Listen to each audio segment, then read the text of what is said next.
kujihukumu. I'm so sorry, God, for what I've done. Ya hakika nasikitika sana Mungu kwa yale ambayo nimefanya. Please forgive me. Tafadhali nisamehe.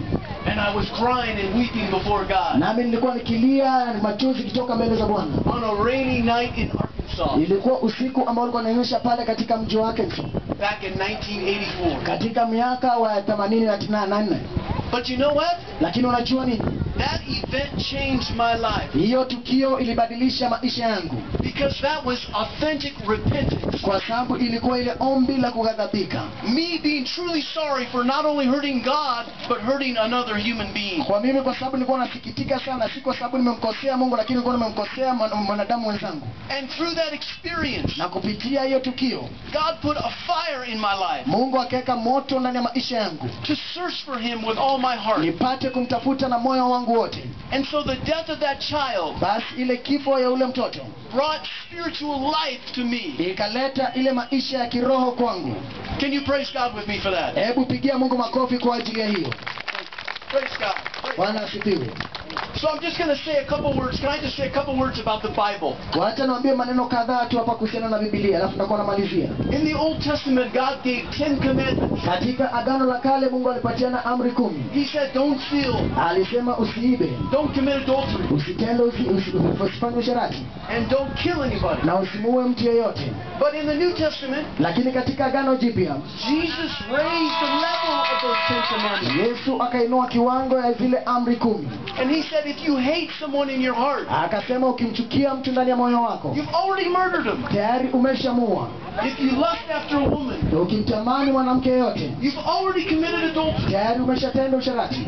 So therefore the Bible says we've all committed sin. Basi Biblia inasema ya kwamba sisi sote tumetenda dhambi. Every one of us has grieved the heart of God. Kila mmoja wetu amekasirisha moyo wa Mungu. It makes God sad Inamfanya Mungu anakasirika when we sin and we disobey Him. wakati tunatenda dhambi na tunakosa kumtii. So that's the reason Basi hiyo ndio sababu that He decided ya kwamba aliamua to send His own Son for us. kumtuma mwanao pekee kwa ajili yetu. So instead of me having to die for the horrible things I've done, Basi kwa sababu badala ya mimi kukufa kwa yale maneno mabaya ambayo nimetenda, God sent His own Son to die for us. Mungu akamtuma mwanao pekee afe kwa ajili yetu. And so as it turned out Na jinsi vile ikatukia that He went to the cross. ya kwamba akaenda pale msalabani, A man who did no wrong, mtu ambaye hakufanya kosa lolote, never hurt anybody. hakumuumiza mtu yeyote, He only went around healing people, alitembea akiwaponya watu, raising the dead, akiwafufua wafu and blessing people, na kuwabariki watu, which made the religious leaders mad and angry. ambaye ilifanya viongozi wa dini wakawa na hasira na watu ambao wakawa vichaa kabisa.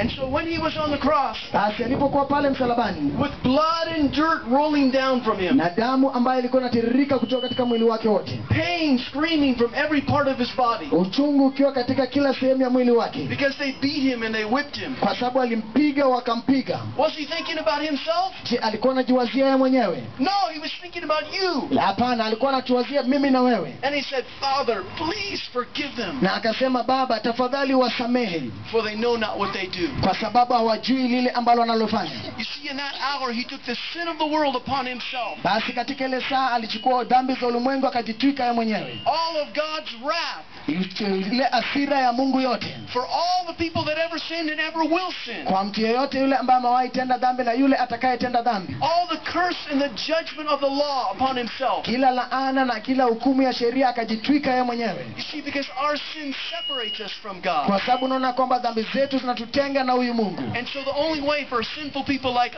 us Hasa njia pekee kwa mtu ambaye anatenda dhambi kama sisi to have a relationship with a holy God kukuwa na uhusiano na Mungu mtakatifu, was for God to shed His blood of His own Son for us. ni Mungu alipata akumwaga ile damu ya mwanao pekee kwa ajili yetu. And so at the cross, He defeated Satan. Basi pale msalabani alimshinda shetani. And Satan could no longer hold down mankind. Basi shetani angeweza tena kumshikilia mwanadamu. Jesus took the keys of the kingdom of death Yesu alichukua zile ufunguo za ufalme wa mauti from Satan so that we could have life. kutoka kwa shetani ili tuwe na uzima. For God so loved the world, the Bible says, Kwa sababu Biblia inasema kwamba kwa maana jinsi Mungu alipenda ulimwengu that He gave His only begotten